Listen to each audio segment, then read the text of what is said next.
Religion is a part of your body. Religion is a part of your body. The word religion from the word ligament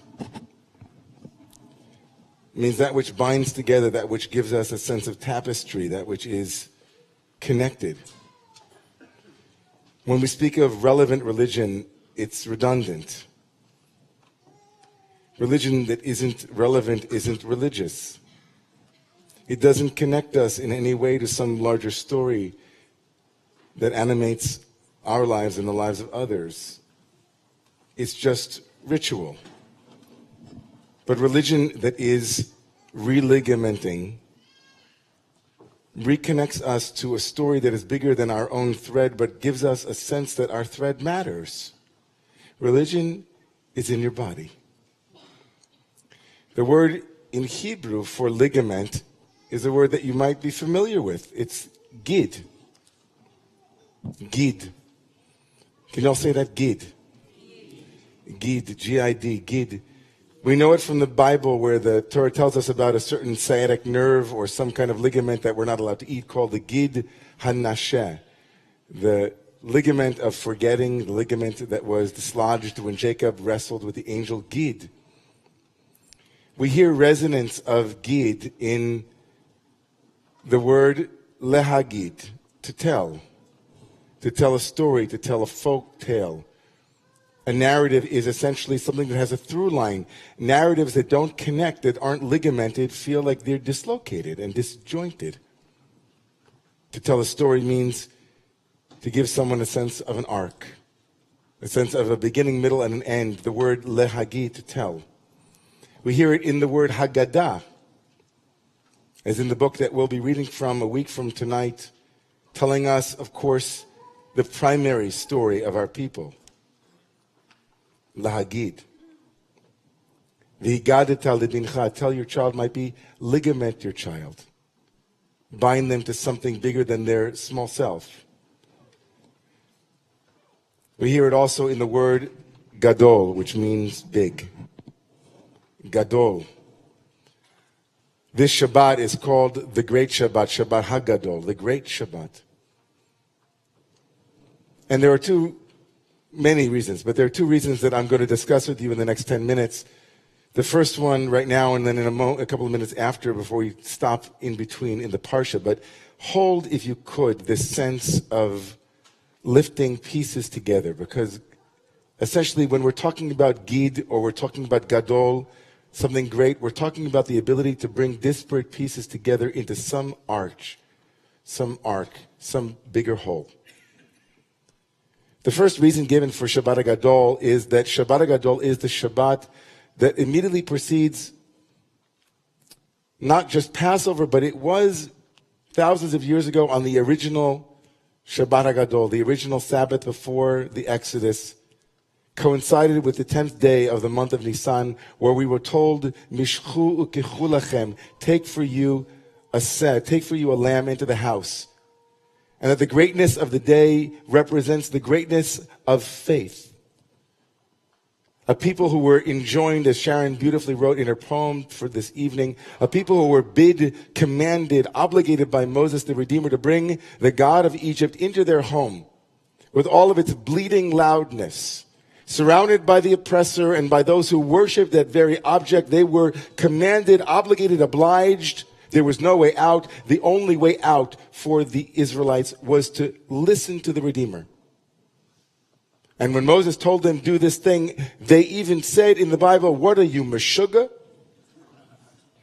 Du bist a Meshuggah? We're going to bring the God of Egypt into our home, and that's a good idea? But your ticket to freedom, Moses said, based on God's own obligation, was to bring the God of Egypt into their home and let it be there for 4 days. And as Dr. Erica Brown writes so beautifully and powerfully, imagine what that must have been like. To bring the God of Egypt into your home, not only is it loud and dangerous, but also it's intimate. You get to know this little sheep. You get to love it, to become attached to it, and then within 4 days, it will be gone. Your test, if you are to be free, says Dr. Erica Brown, is the test of that great Shabbat. The greatness of the Shabbat, the definition of greatness is your ability to bring the thing that you fear the most, the thing that has you held, the thing that you can't go against, the icon that you dare not shatter. That thing that has power over you that you think is so powerful, bring it close, get close to it, be intimate with it, maybe even remember that you yourselves were shepherds, so you have a connection with this thing, and then offer it up. To lift up this object. But not to forget that this object also has the blood of liberation. It has the blood that will be necessary for you to extract from it and lift that up. So Gedulah, if you're here with me, Gedulah, greatness means, Shabbat Gadol means the Sabbath on which we commemorate our ancestors' ability to A, defy the power structures, to B, do the thing they thought they could not do, and C, not to throw the whole thing out, but to take that which was pertinent, relevant, holy, important, and use it for a sacred purpose. To re-ligament, to bring together courage and greatness, and use that for freedom. Tomorrow morning on Shabbat in synagogues around the world, often this parsha, the one we'll be reading tomorrow morning, coincides also with Shabbat Gadol, and there's a moment in there that kind of reminds me of this bleeding sheep business. It's a moment that I read because it was my bar mitzvah parsha. I see someone here also for whom it was their bar mitzvah parsha, not to mention my father-in-law for whom it is also his bar mitzvah.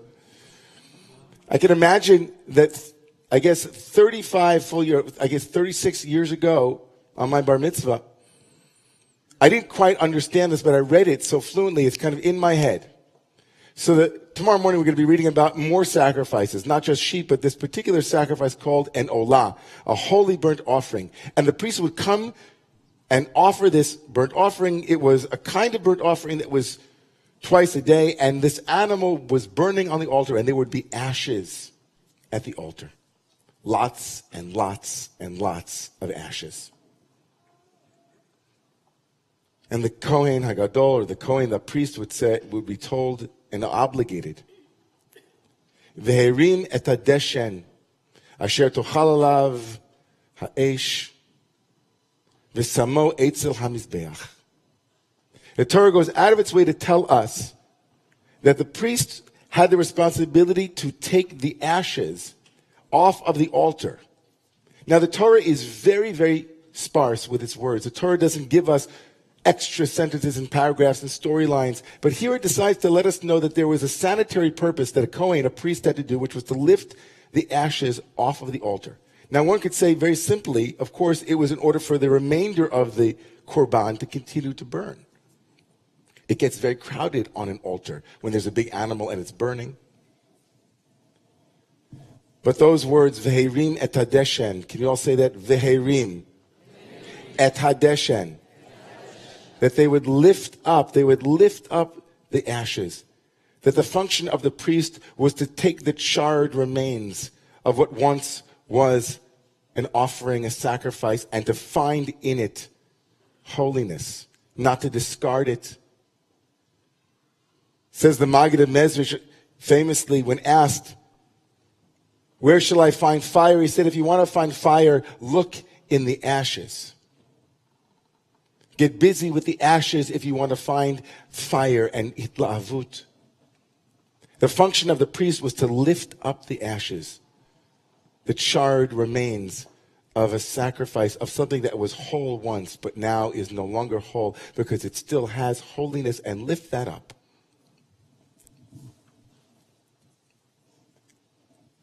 Isn't that what is happening this weekend?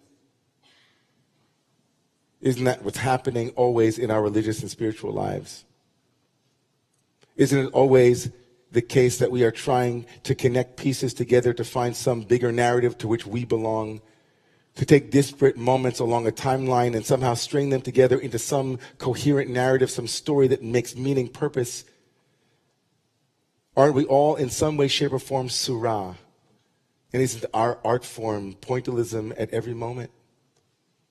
To take disparate points and to find somehow that there's a picture here. Isn't that what religion does? Isn't that what I do for you and you do for me? Isn't that what a community is all about? Isn't that what we do when we, on faith alone, say, in this moment, we are afraid? But there is a larger picture to which this moment is just one little dot, one pixel in a larger frame. And that Gidulah, that greatness, is the very thing that the ashes represent when we lift them up and say, here was wholeness, here is the remnants, but we lift it up and we give it its sacred place. We religament it, veherim et hadesh, and we lift up to Gedulah. Isn't that what we do with friends and family, community members who lose a mother in one moment this week? Or friends who are still in some way, shape, or form lifting up ashes of a loss and grief. It is already years in the making, but still has a long way to go. Isn't that what we do? Isn't that what Gedulah is? That is what adults do. The word in Hebrew for adult is also gadol. That's what we do. That's what adults have over children usually, is that adults can see the longer timeline. Children in Hebrew, the word katan is from the word kat, which means to cut. Kat is cut. A child wants what they want now. Trust me. And trust yourselves, you know this. We know that that childish part of us also doesn't have the patience to wait for the next 10, 15 minutes, the next year, the next 2, the next 3, the next moment. To be gadol is to always be religious. In the sense of always asking ourselves, what is the larger whole to which this is transcended by, this moment, this experience, this taste, this feeling? What is greater than this thing that to which that can hold it in Gedulah? But ironically, of course, this weekend, in the city and in cities around the country and an entire nation, this entire sequence of Gadol and Gedulah and Katan and lifting ashes is completely inverted, isn't it? In a world where the adults should be the ones who see the bigger picture, in a world where adults are the ones who know the value and the absolute value of life over freedom. In a world where adults should be the ones who lead the way, who have the courage to stand up to idols with acronyms and NRs and such, and slaughter them too. It wasn't adults who lifted the ashes and found fire therein, but of course the ktanim, the young ones. The children, as it were, although they're not children by halachic standards, they're still children. The children who recognize that life is of supreme value. The children who are helping the adults to be gadol. The ktanim and the ktanot who are saying, have you lost a sense of the bigger religion to which all of us are a part, the bigger mission, the bigger vision, that life is supremely valuable. The greatest freedom that we have is the freedom to protect life at all costs. And that we have obligations, not only freedoms. A bill of responsibilities, not just a bill of rights. So tomorrow there will be not a Shabbat Hagadol, but a Shabbat HaKatan. Not a Sabbath of those who are Gadol, but the Shabbat of those who remind the Gedolim how to be Gadol. How to see the bigger picture, not get lost in the rationales and the rationalizations. Because what it is to be religious is to remind ourselves of the biggest story imaginable to which every piece can fit. And is there a greater story than the story that we are all created in the image of God, and that we each and every one of us has the right to go to school safely? Is there a greater truth, a greater story than the story that each and every one of us, imbued with innate dignity, regardless of sexual orientation, gender identification, regardless of our political preference, regardless of who our mother or father was, regardless of our economic status, each and every one of us deserves health care? Are those political preferences? Am I now standing here on one side of the aisle? I look to be in the middle of the aisle right now. Because I want to be Gadol, and Gadol means to hold both sides and one big story. And one big story, as simple as it is what children say. And Jesus said it well on church tonight. Lest ye be like little children, you shall not enter the kingdom. That there is the child, and that is why the child is the centerpiece of our Passover story. The child is the one who Friday night, a week from tonight, will stand up and say, I have a question. And we say, no, you be quiet. Google it. The child stands up, the per eternus, the eternal child inside each and every one of us stands up and says, Manishtana, Manishtana. How could it be? How many years after Sandy Hook? How many years? How many more children have to die? We've been waiting for you to get it going. We've been waiting for you to have the courage. So a week early, Shabbat HaKatan comes and they stand up and say, enough with the questions, we have the answers. Man, I'll tell you something. This last interpretation of why it's called Shabbat HaGadol. The final interpretation that I offer tonight is that Shabbat HaGadol is named for a verse in the book of Malachi, in the book of Malachi, that is usually customarily read on the special Haftarah for the day. And those for whom it is their Haftarah for the Bar Mitzvah know it well. Hinei anochi sholech lachem et Eliyah hanavi lifnei bo yom Adonai hagadol v'hanora. Behold, the prophet says, I will send to you Elijah before the great day, Yom Hagadol, the great day, Yom Hagadol.